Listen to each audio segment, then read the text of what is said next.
This is the second of our webinars in the space of a week, which is unusual for us, but this is a one-off special. If you don't know, I'm Graham Smith. I'm CEO of Republic. I'm going to hand over to Graham Campbell in just one moment, who's a councillor in Glasgow and an activist. We are tackling a slightly different issue. We're quite keen to connect this issue, our issue of republicanism and getting rid of the monarchy, to broader social, political, historical issues, and to other communities, and to sort of branch out a little bit in terms of how we think about the legacy of the monarchy and its future. So hopefully there will be plenty of time for questions as well. There is a Q&A function on Zoom, so please find it. What we'll do is the four of us will chat about this for about half an hour, and then we'll start to bring in the questions which Graham will pose to the people on the panel. So Graham Campbell, thank you very much. I'll hand over to you. Thank you, Graham. Well named. My name is Graham Campbell. I'm a Glasgow City Councillor in the north of the city. I'm chair of the Education Committee, but also probably better known as a reparative justice activist and anti-racist person. But I'm also involved in the Republic movement up here in Scotland. So I spoke at last year's rally in Edinburgh, and I've been a Republican all my adult life, 34 years and counting. I'm older than that. It's obviously I'm straddling the two fields here, because the experts that we have are here to talk about Carnival and its relevance as a rebellious act. Now, I'm Jamaican Grenadian by origin. My mum is from the Spice Island, and of course I know that our two guests also have connections to that place too.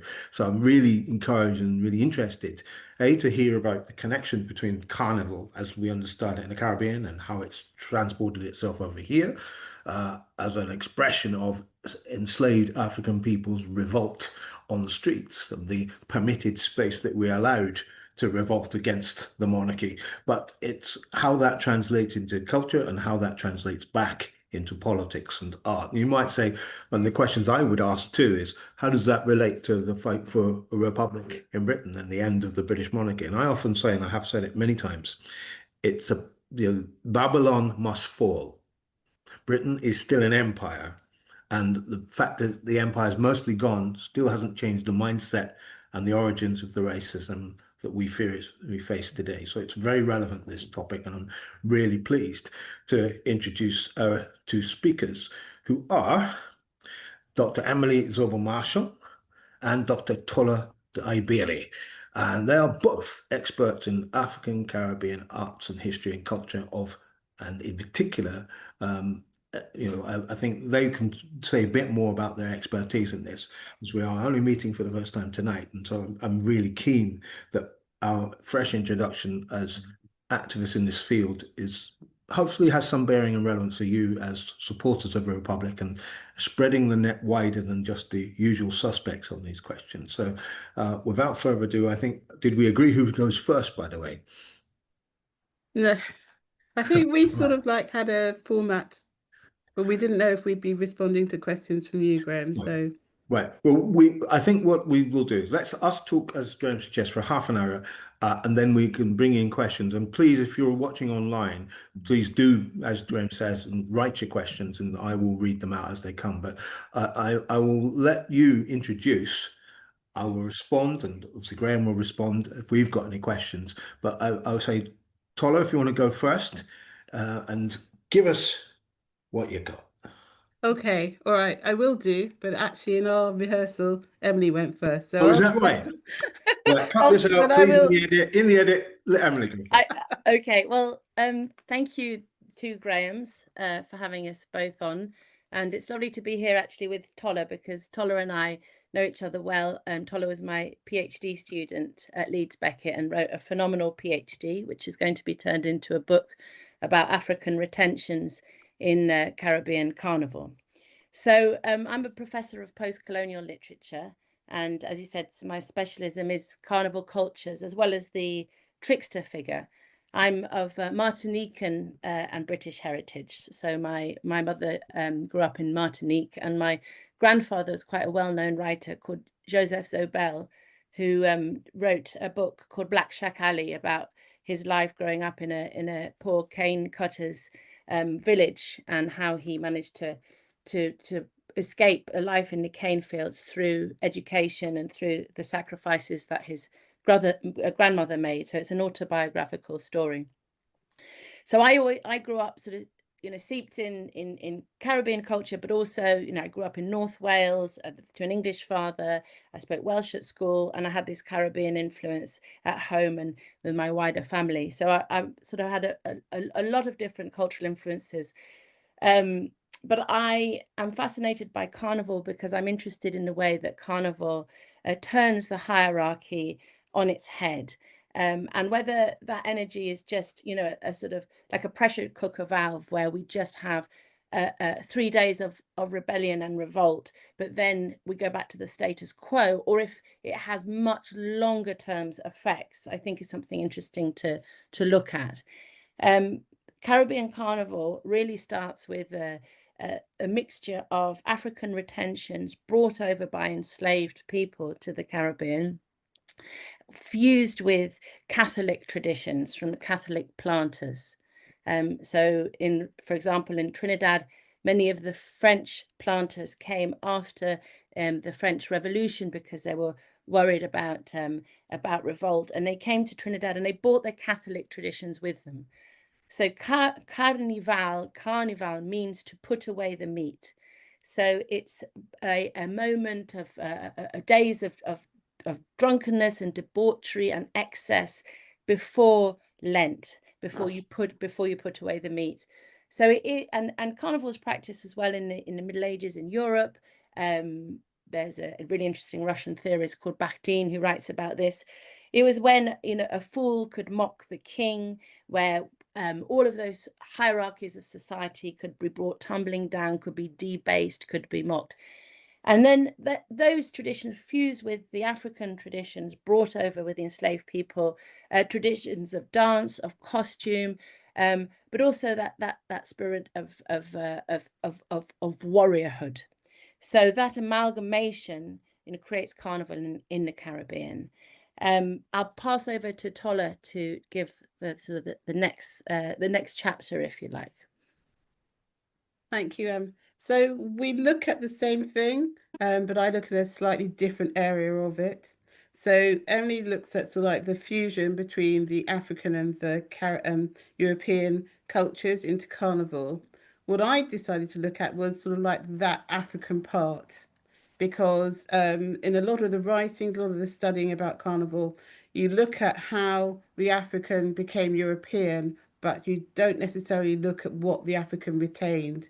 So most of my work is about retention, oral traditions, oral histories, orality itself. It's like the actual mechanism of passing information from person to person by word, by speech, by showing, by doing, and how using orality, the West African traditions of masquerade, of worship, of ancestor worship, were retained by the enslaved Africans, very often in secret. So a lot of my work looked for examples of how Africans had actually managed to hide their culture, but to retain it, and sort of like how it sort of like manifested itself at the times that it was allowed. So a good example of a masquerade that doesn't really belong in the European tradition is Jab Jab, which happens in Grenada and Trinidad as well. So the whole thing about horned and devil mass isn't something that just appears in the Caribbean. It appears across West Africa as well. So there are other examples like Mukajombe as well, the stilt walkers. They also appear in West Africa as well as the Caribbean. So how did these things get there? How did they manage to survive? And then how did they manage to survive well enough to sort of like migrate to the UK with the Windrush migration in the 1940s? So that's really what my work looks at. But also, like Emily, I look at rebellion. I look at how carnival is used to settle scores, and how it's actually far from being sort of like just a party. It's actually much more important than that. So Emily had to put up with me writing about 75 million times that carnival is more than the carnivalesque. And actually, in my work, I challenged Bakhtin, who developed this whole theory of carnival and the carnivalesque, and say that, you know, his work is limited and it doesn't really explain British Caribbean carnival or even Caribbean carnival in the way that we can see it on the streets. Mm-hmm. And you know, Tola's written a brilliant thesis about this, and you know, with the way that we've understood carnival in academia has been very much using Western academic frameworks in the past. So people like Russian theorist Mikhail Bakhtin, their work is outdated and not fit for purpose for fully understanding these African oral traditions. So it's important to look at the Caribbean writers, African writers, Black British writers, people that are embedded in the culture, to try and understand and unpick using those tools, those decolonial academic tools. But one of the things I just wanted to add, so Tola talked about the mass and masquerade. And so for people who may not be as familiar with carnival, when we say mass, we mean the masquerade. And there's kind of, you could argue, two different parts of carnival, and especially as it manifests today in, for example, Trinidad or Leeds or Notting Hill, is that we have a what might be called a pretty mass. So that's the beads and bikini, the feathers, and a much more sort of hedonistic image of carnival, which is the rum drinking and the jerk chicken and the whining. Don't The forget the bacchanal. whining, the dance floor, exactly. And then, but then there's also a much more traditional element, with these masquerades are very specific forms of costume and dance, and sometimes they have speeches attached to them. And there's a whole plethora of different characters that appear in carnivals around the world that are African rooted. And each of these characters, Tola mentioned Moko Jumbe, you know, the jab jab, which comes from the word devil, each of them is rooted in African retentions, and but also fused, creolized, we call it, with European and Indian influences.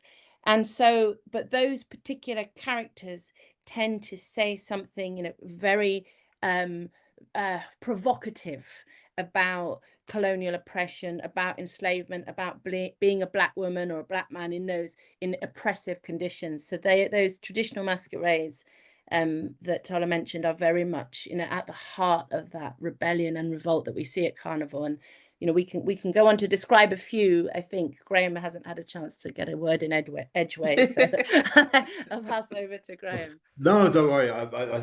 It's fascinating to me, but obviously I've got some background knowledge because I was a participant in Carnival. But it's I suppose the questions I would have was, first of all, how does Carnival express? Well, let's just ask the first question. Why was Carnival Processional Masquerade allowed? Why did plantation slavery owners allow it in the first place? Why didn't they just not recognize just how powerful a self-emancipating and, you know, empowering thing it was for enslaved people to express themselves that way? Why did they not just stop it outright? Were they not able to? Why did they permit it? Was this a result? I'm asking this rhetorically. I know the answer, but I'm saying, was this a result of having to head off actual rebellions that were then having to placate them in order to allow peace on the plantations as much as Yeah. I was going to jump in with something similar, I guess, which is whether or not the oppression and the imperialism and slavery actually contributed to the survival of these traditions. Are they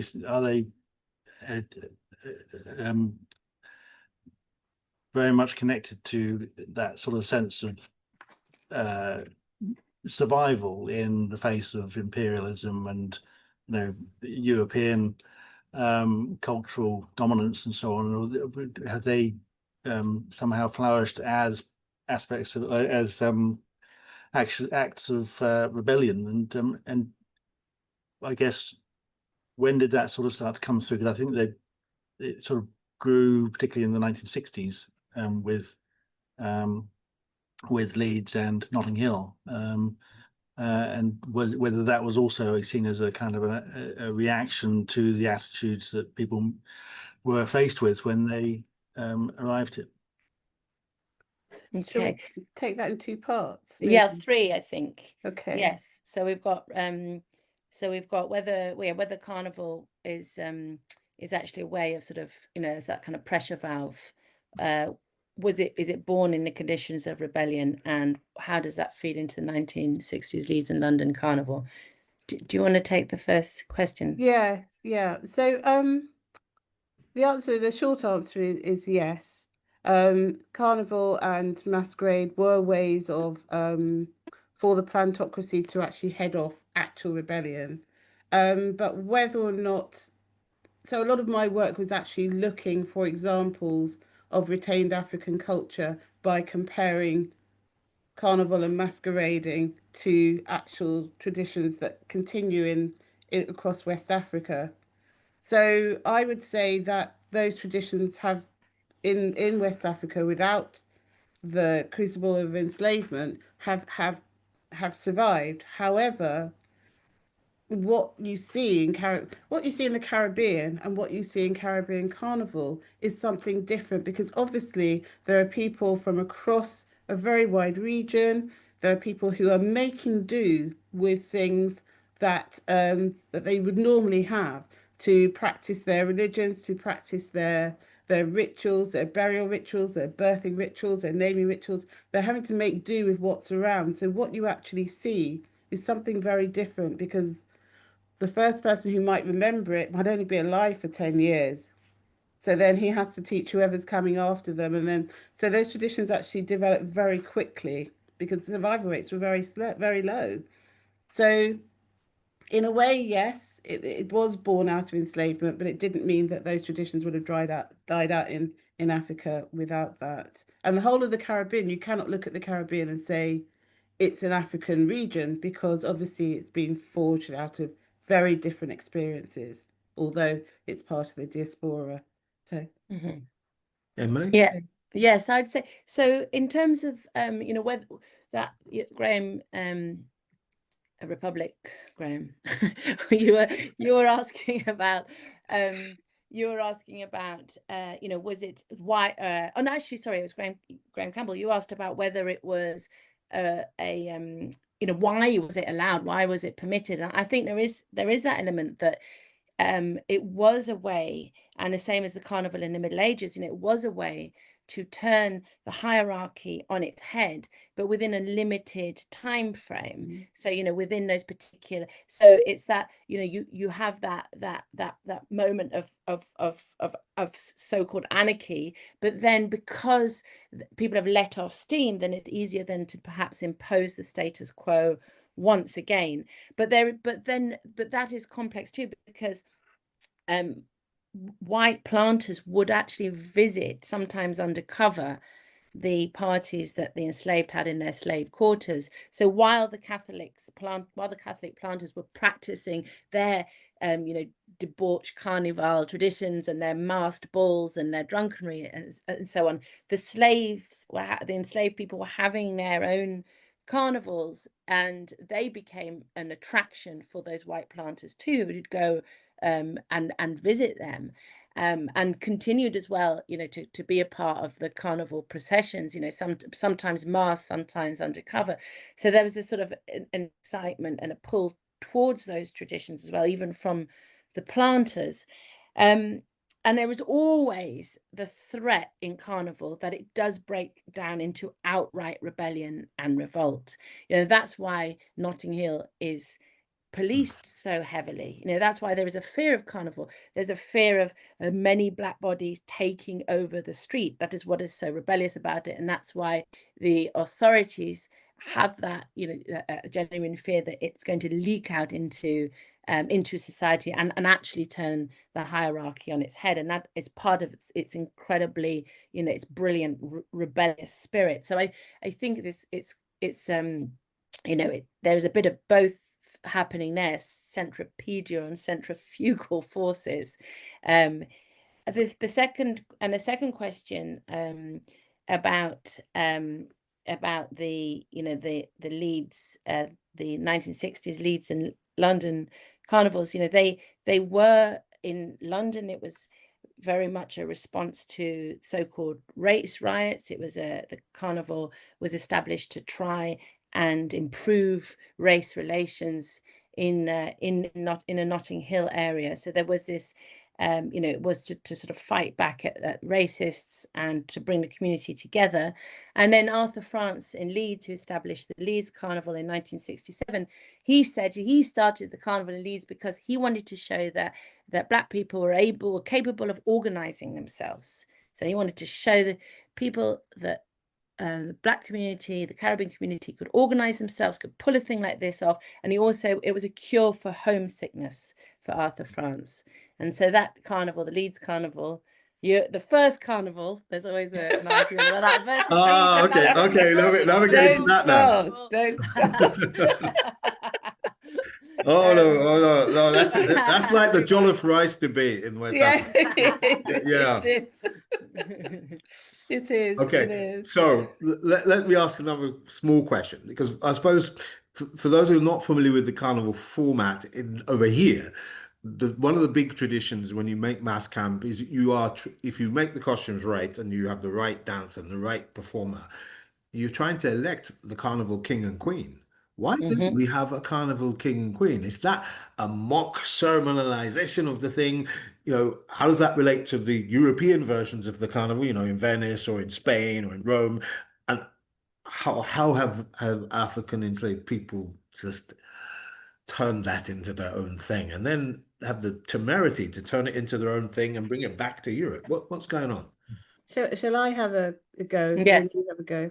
So there's lots of evidence to say that, to show that enslaved Africans actually elected their own kings and queens. There's some evidence about a carnival in Brazil. There's evidence across the Caribbean. There's also evidence across Africa that people elected their leaders.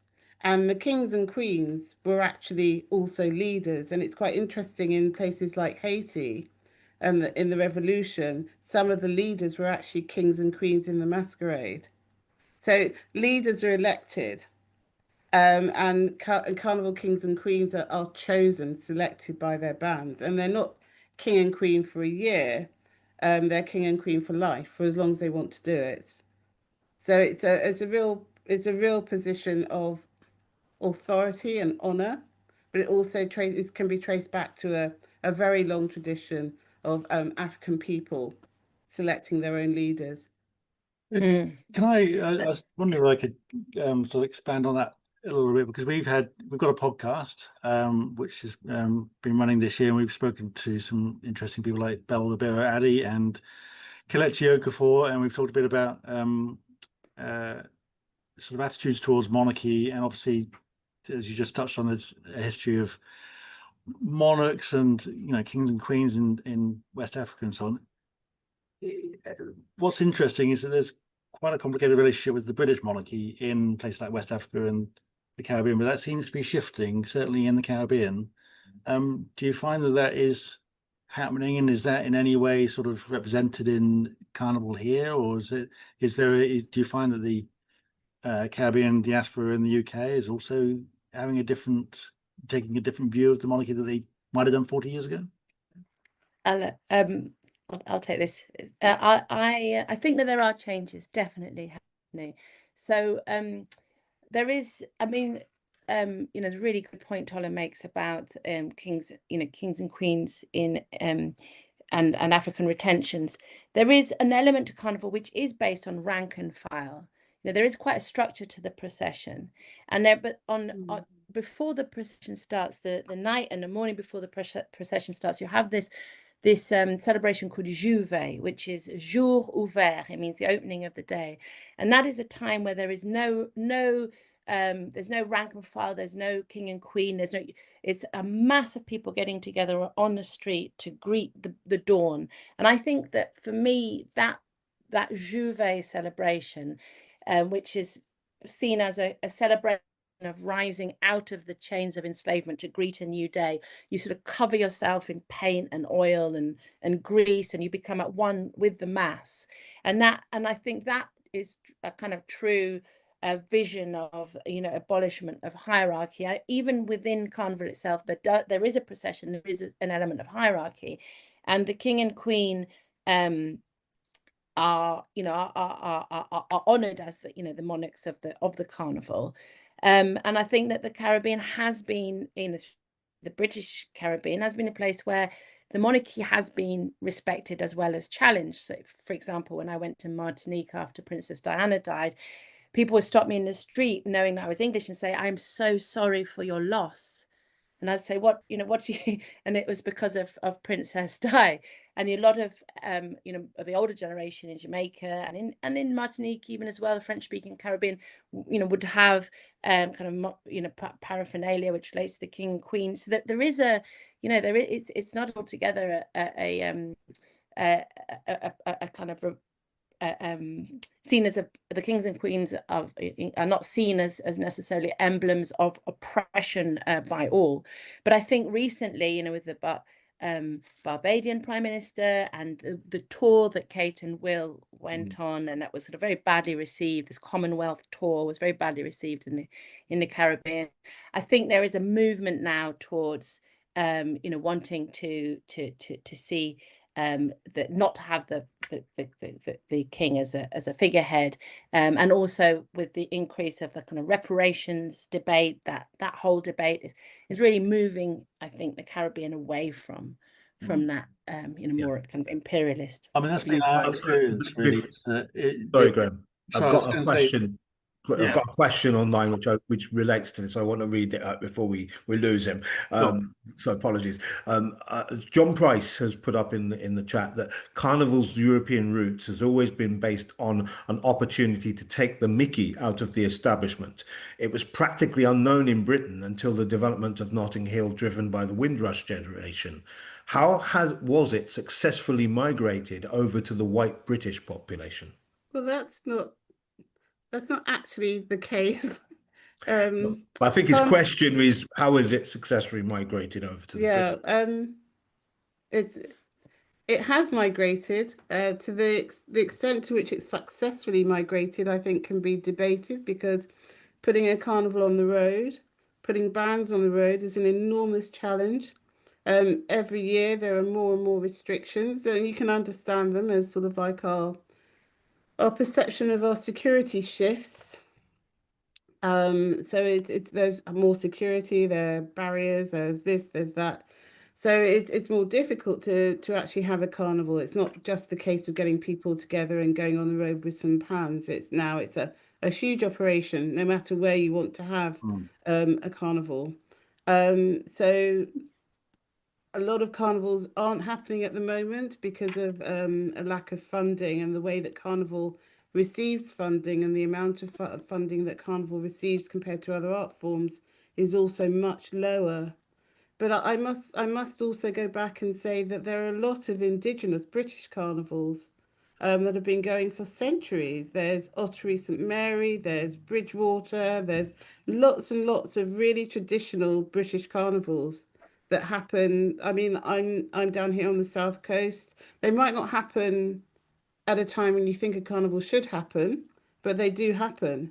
So I think actually just get out and have a There's a look British at tradition out there. Yes, they're definitely out there, and they're not thriving. They're also experiencing the same problems as British Caribbean carnivals, but they are out there.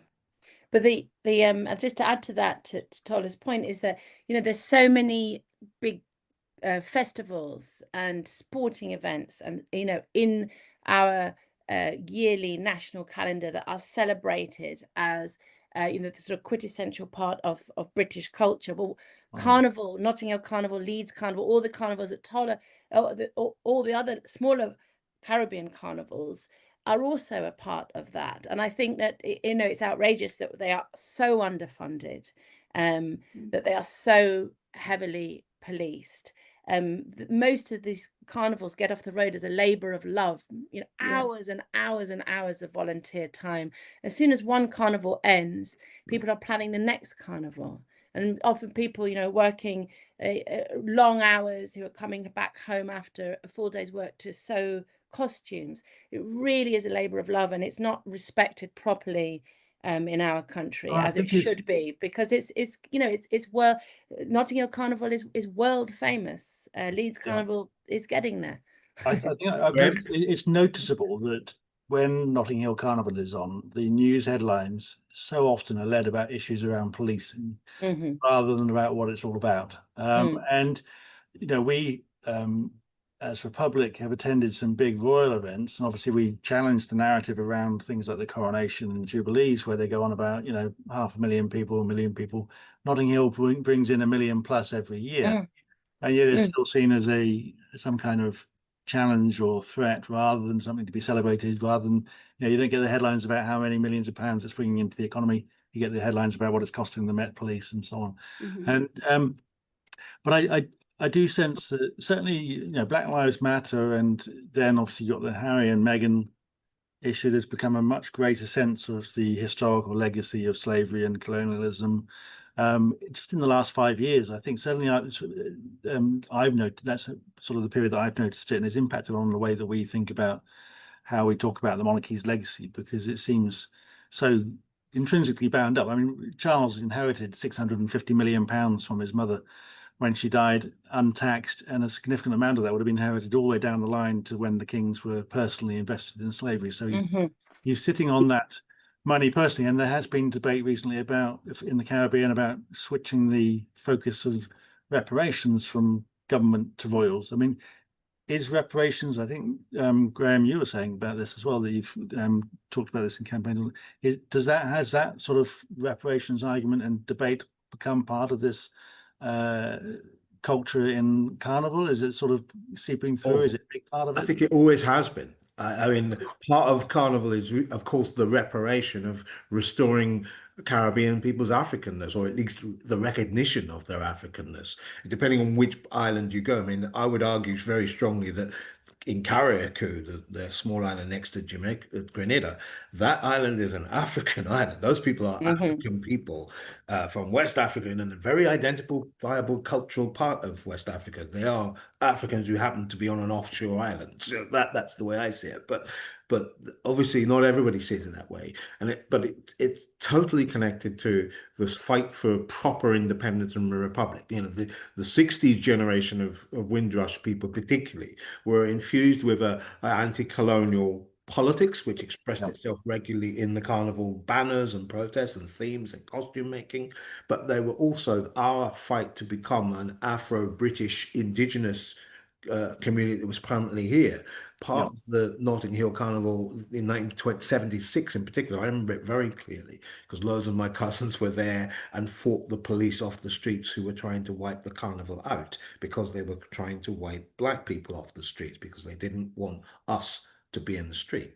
Now, we've gone a long way from there, but even so, every year, as you say, they report the stats for policing and murders and robbings or whatever, but I never hear who is the carnival king or queen, which mass camp won the contest. I never hear that. That's never on. Once, about 15, 20 years ago, they did it once on the BBC, reported it like they should do, like Glastonbury, you know, when they Glastonbury and the left field and all that. That's how they should be reporting it. It should be music commentators should be reporting, dance commentators, arts and cultural commentators should be reporting it, not crime news journalists. But that's the structural racism in the way of recognizing the carnival for what it is. But in terms of republic, oh yes, Jamaica had their election this week, and the party who won the election campaigned on Jamaica becoming a republic. So Jamaica is going to become a republic, because you know what we say, Nanny Fiwi Queen. Nanny of the Maroons. And Nanny Fiwi Queen. In other words, Jamaica, we have our own queens. We don't need one from England to tell us what to do. But yeah, Charles's ancestor, Charles I, was one of the progenitor enslavers. You know, literally had RAC stamped onto his enslaved Africans, burnt into us. So royal property. I mean, all the way up to William IV, who was the immediate predecessor of Victoria, when he was still a prince, he was very much invested in and arguing against the abolition of slavery, right up until it was abolished. And Yep. and when it is abolished in 1833, it's, you know, it's the enslavers and not the slaves who receive compensation, right into the millennium. Yeah. Yes. So I've got another question. Sorry, Sorry. go on, Tola. You answer. No, I was going to say, I think we have to also ask ourselves, though, as people like in the diaspora as well as everybody who lives here and across Europe, actually, is sort of like, in order for true reparation to take place, we would have to give up a lot. Because I always say that enslavement is in everything that we do. It's in our food, it's in our homes, it's the profits of enslavement benefited the very super rich, absolutely. Yep.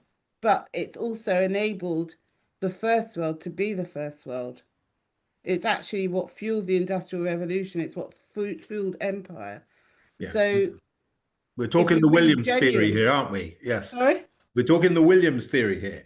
Williams theory. I don't know that one. You have Eric Williams, the former Prime Minister of Trinidad and Tobago. yes, that's He right. wrote Yes, Capitalism and Slavery. yes, That was his thesis in It's 1940. upstairs. I haven't read it yet, but it is upstairs. But it's the key text. The Williams theory is the main theory amongst slavery scholars now in Britain, and particularly up here in Scotland. But it's now recognised that slavery did play a pro. That's because we could only get it last year, though. We could only get it over that here since the last year. 70s, man. But yeah, you know what I'm saying. Yes, It's now so a Williams part of the theory, yes. discourse, which is But great. what are we willing to give up to create a fairer world? And I think that's when we talk about reparation over here in the diaspora, I think that's something that we conveniently forget, because it is in everything. It's in the clothes that we're wearing. It's in the fact that we can drive cars. It's the fact that we have an education system. Even though it might not be as great as some other people in our society, we still have it. So how much are we willing to give up? I've got a wee comment from Susan Chester in the chat, which I'll read out. She said she just Googled, as she'd lived in Brazil between 2004 and 2009, that there are today in 2025 still existing grandchildren of Brazilian enslaved people. Back in 2004, in Salvador, when I was there were more likely more grandchildren of enslaved people than now. 20 years on, the Salvador Carnival is very much direct from slavery with a thing called condomble, culturally and really, really important there. And that's obviously the people should remember. We see enslavement and carnival and transportation and transatlantic stuff as a Caribbean thing, but actually most of it went to Brazil. The majority of it went to Brazil, and that was the last place to properly abolish slavery. But Brazilian slave revolts also, they have a very strong culture of indigenous quilombolas, and those people actually came to Glasgow in COP26 back in 2021. We met them and made common cause with their struggle against racism as well. So that's important to remember. Brazil has their carnival, and it's not just the Rio thing, it's the Salvador thing. It's the the Pernambuco thing, as well. Yes. So sorry, I think I probably interrupted something. No, it's like Susan's responded again. She said, so the connection here between our monarchy and slavery isn't really so distant. Yeah, absolutely. I mean, I think that there's a point there that there is a reason why Western European countries are wealthy and places, countries in the Caribbean are poor, and that is empire and slavery. But it's also the same reason why our monarchy is where it is, why it has survived, why it is so bound up with this notion. We've got this curious notion of our history, where there's kind of two pivotal points, if you like, that a lot of people, I guess white people predominantly, they kind of look at the Victorian age as being an age of, a kind of a golden age, if they can turn a blind eye to all the horrors of empire and slavery. And then they look to the Second World War, and the monarchy is kind of bound up in those things, and that's one of the reasons why it survived for so long. But it feels like people are getting further and further away from that, and they started to question those links, and started to see that is not something which they want to celebrate. And I still think that with younger people, the link that the monarchy has with slavery and empire, and tying all that back to Black Lives Matter and understanding of contemporary injustices is going to do the monarchy an awful lot of damage and propel Yes, the progressive politics of reform. I agree. I teach undergraduate and MA and PhD students, and I've been teaching for 25 years, and it's an interesting job being a lecturer, because you age but they stay the same age. You're always teaching 18 to 21-year-olds, so I'm always on the receiving end. I feel that it's a real gift of the kind of their thinking at any point in time, and I've seen a real shift in my students pre Black Lives Matter, pre-Trump, pre-Brexit, pre the Me Too movement. I felt sometimes a state of political apathy amongst the students, and things have changed. My students come to class now so well versed in gender and racial politics, such an undergrounding in their history, in global politics. I think COVID had a massive effect as well in them thinking about a joined up world, in which where what happens in one country will affect another. So it's wonderful for me now, because when I go into class, I feel like so much of the groundwork has already been done. I'm not having to explain things. I'm not having to explain injustice. I'm not having to explain social hierarchies, racism or transphobia. It's there already. So I think that there has been a huge shift, but at the same time, there's a lot of pushback against that. There's a huge nostalgia for, the time that Britain ruled the waves, and we see that in our TV programs, and we see that with anti-migrant movements. And I think that, the idea of us, Britain as an island, defending its fortress is very much still there. So, to the point where people sort of say, "Oh, well, how dare you criticize us for slavery? We were the first to abolish it," which is obviously totally incorrect. But it's a bit like congratulating a mass murderer for stopping his murder. Killing people. Yeah. I think one of the connected things I wanted to say, because going back to, I think it was Tola, you were saying about how much more difficult it's getting to stage carnival, and it's been talked about as a form of protest. Of course, in this country, protest has faced a big crackdown. There's been a lot more restrictions. We got arrested on the morning of the coronation for trying to protest that, and also there's this whole sort of feeling that we're going towards a more authoritarian future. There's this whole sort of Trumpian war on woke and all the rest of it. Is that kind of making things harder? Is that kind of impacting on carnival and the way people express that? Maybe that's such a big question that I also, given that we've got 15 minutes left, and typically towards the end of our hour, more questions have come in now in this last 15 minutes than have done for the whole 45 minutes beforehand. So I think to do that question justice requires a bit of thought, but also to a bit of response, which actually to some of the questions we got. So Alan Edwards, you didn't ask a specific question, but please, you mentioned that you're a trustee of the Carnival Village Trust, whose subsidy organises the Notting Hill Carnival. A very interesting discussion. He says, thank you. But I think there's a question that isn't quite there. It says, what is the panel? I don't know what that means. So I think what is the panel's view on something is an existential crisis in the making. Is the answer potentially. But Jonathan Price has asked, or John Price has asked, has any member of the royal family ever been formally invited to the Notting Hill Carnival? I actually don't know that. I don't know. No, I suspect they have been, because I'm pretty sure Charles went decades ago, and I'm pretty sure Harry's been, but I don't know if anybody else. Susan Chester asks, I wish journalists would cover more detailed stories about our monarchy's direct connection to slavery, perhaps an in-depth BBC 2-3-part documentary to educate us all. Yeah, that's a very good suggestion. Very much so. But obviously the BBC is not going to commission it. Sorry, I'm just looking for the last ones. Oh yes, yeah, Carnival Routes. We've done that one. So that's the two open questions I had. So with that, can you answer Graham's question, which is Can you repeat it? Yeah, maybe, well, I think it was about authorities sort of cracking down on carnival. Is that right, Graham? Yeah, and on protest. I think it's the anti-protest, the anti-woke, all that whole sort of movement of politics at the moment, whether that's impacting on carnival and on the community, wider community in diaspora. Might be interesting as well if, Tola, you talk about Notting Hill and I could mention Leeds. Yes, yeah. I was also going to talk about like policy because a lot of my career I've spent sort of like writing policy and making policy and that type of stuff. And I think when the political temperature changes, then the actual approach to various things changes.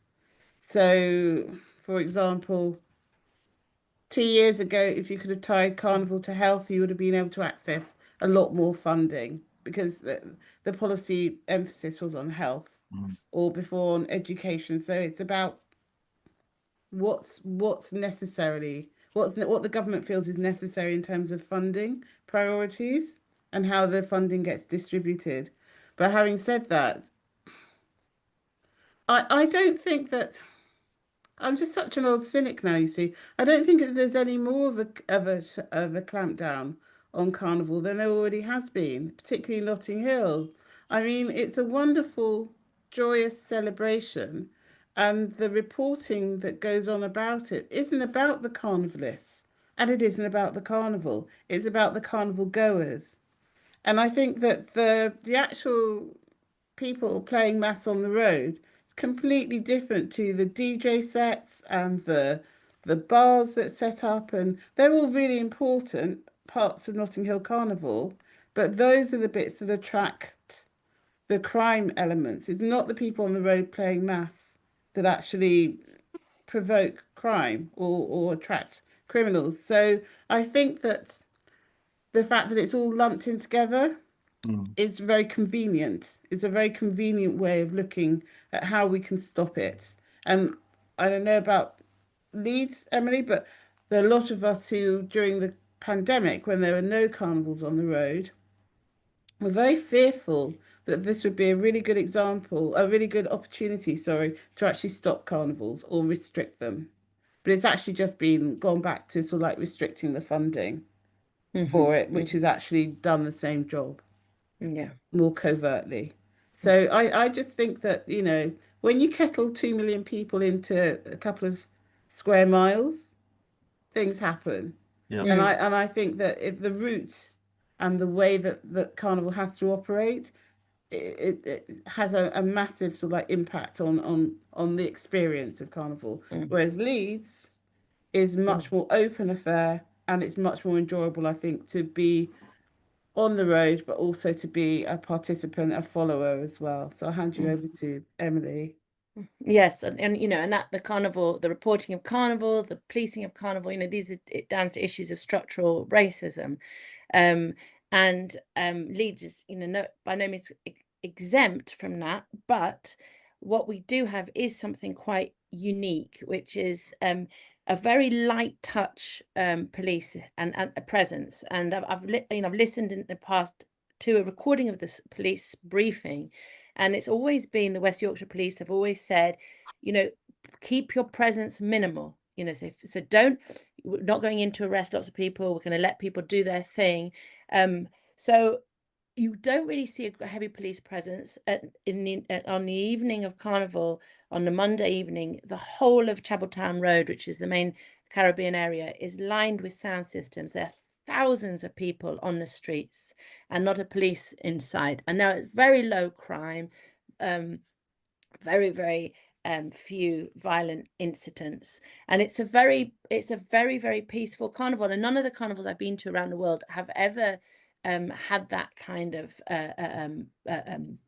format, really. And I think it's something quite unique about the way that it was started, because Arthur France, the founder of Leeds Carnival, when he wanted to create a carnival as a cure for homesickness, and as a way, he said, showing that Black people could organize themselves, the first person he went to was a policeman, a young policeman from the West Yorkshire Police, he said, I'd like to put a carnival on, a Black carnival on, would you support it? And the policeman came round to his house and they had a discussion about it, and it was supported by the police, and it was also supported by the university, it was supported by the council. So there was this really sort of positive relationship with all these different institutions in Leeds, which has given it a foundation of unity, and the council very much respect it, respect its cultural input into the city, its necessity in terms of our city.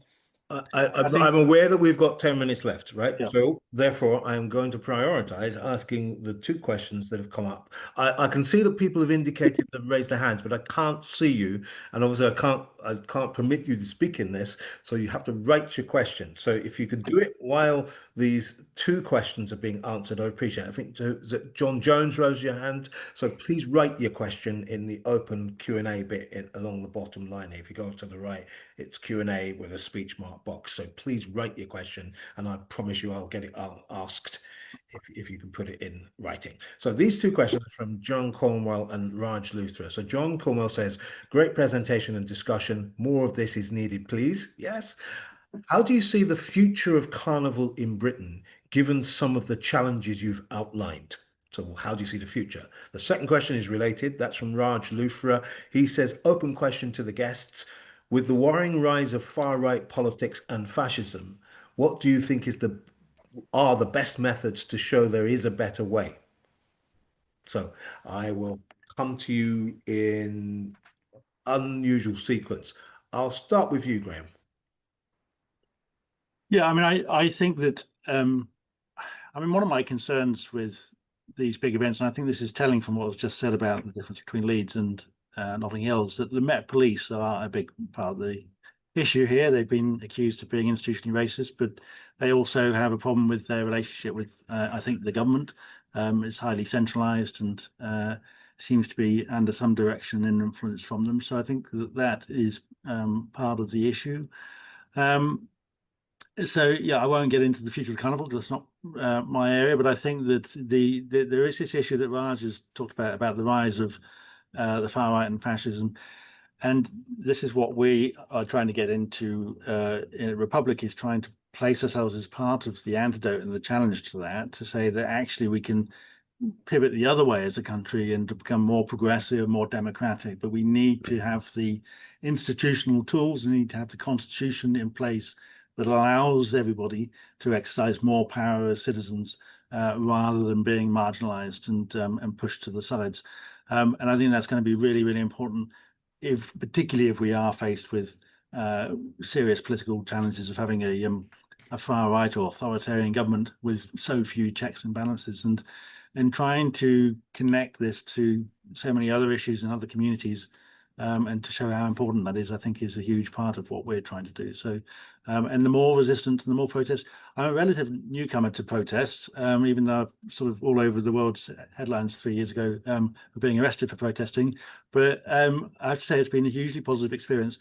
And also going to things like Pride and Carnival and all these other events, it's a hugely positive experience. And it's so important that all these ordinary people sort of keep on stepping out there and showing that, you know, we are more than, you know, the politics of the government or the politics of these conservative politicians on the opposite benches and so on. That we have so much more positive potential, and on the whole, the toxic politics that we see in the news does not in any way represent the people more broadly.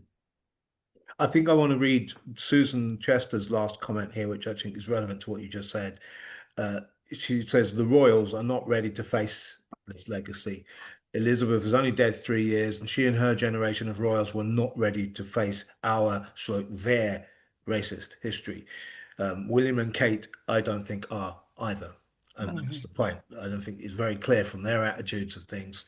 They're not changing nothing. So the monarchy is complicit in the nostalgia about empire, and therefore reinforcing the historic background to the white supremacy that we're facing. You know, I agree. that pyramid. So that's my feeling. But I'll allow you to answer the question. So go for it. Emily, you go for it. Okay, I'm just going to tackle that question about the far right, and I think I think it's so important to try and enter into dialogue with people. I think that shouting, you know, Nazi pig in someone's face is not going to help them change their minds. So education is key, challenging is key, making sure that people are accountable, but trying to enter into some kind of dialogue with people that completely oppose your views, and it's the hardest thing to do, but I think we cannot move forward without entering into dialogue. The other thing is listening to why people feel so disenfranchised, why people are so angry, you know, and why, because people disenfranchised and angry people are then manipulated by educated elites. So I think those, you know, for me, it's dialogue, it's education, and it's listening are really important tools, you know, or weapons in the fight against the far right. I think Emily's a wonderful person. I mean, I've known her a long time now. She's really very open and generous, and I'm not, basically. And so That's not true, Tola. Emily says enter into dialogue. I personally feel that there are some people, it doesn't matter how much you talk to them. I mean, shouting Nazi pig in anybody's face doesn't really do anything. But I think that there's some people who just are racist or just fascist, and that's them. And then there are some people who are, you know, totally on board. But I think it's the people in the middle that we should direct our efforts to. The people who if they were given a choice, may still turn to fascism, but they may actually realize that they are being manipulated once they've been given the information. And for me, that's what's really important. And I think I was just saying to someone earlier on today, actually, that after the flags that went everywhere and quite worrying, and the St George's crosses and everything, once people were told that they could fly them in their own homes or on their own buildings and not in the street, how few flags there are now.